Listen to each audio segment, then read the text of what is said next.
Welcome to Pass First Try. Today's ASVAB practice test covers mechanical comprehension, gears, levers, pulleys, pressure, and simple machines. The MC score matters for technical MOS options. Let's go. Question 1. Gear A has 20 teeth and Gear B has 40 teeth. If Gear A turns at 60 revolutions per minute, how fast does Gear B turn? The answer is C, 30 revolutions per minute. The gear ratio is 20 to 40, or 1 to 2. When two gears mesh, the smaller gear turns faster. Gear B has twice as many teeth as Gear A, so it turns at half the speed. 60 revolutions per minute divided by 2 equals 30 RPM. Remember, more teeth equals slower rotation. Fewer teeth equals faster rotation. Question 2. A first-class lever has the fulcrum positioned in the middle, with a 100-pound weight on one end. If the effort arm is twice as long as the resistance arm, how much force is needed to lift the weight? The answer is D, 50 pounds. When the effort arm is twice the length of the resistance arm, the mechanical advantage is 2.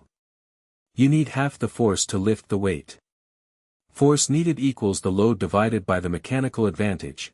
100 pounds divided by 2 equals 50 pounds. Longer effort arm always means less force required. Question 3.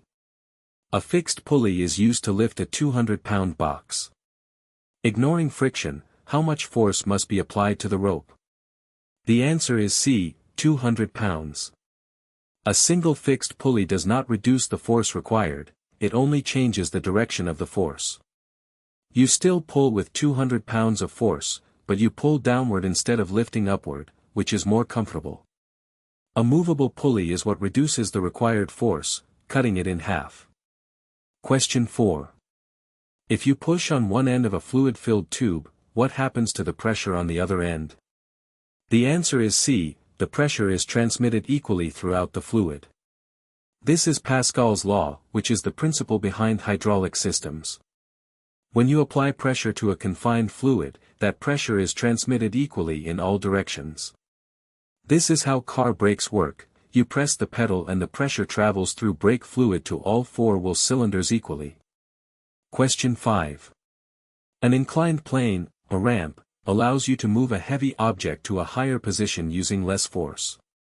What is the trade-off for this mechanical advantage?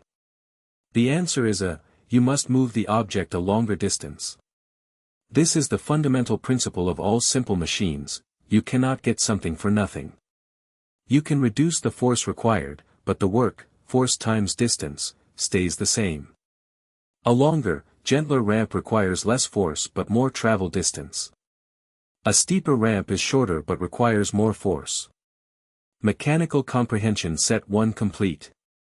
Gear ratios, levers, pulleys, Pascal's law, and simple machine trade-offs. These are the core concepts of the ASVAB MC subtest. Understand the principles and you will handle any variation on the real test. Subscribe to Ready Ace Pass for daily ASVAB mechanical comprehension practice.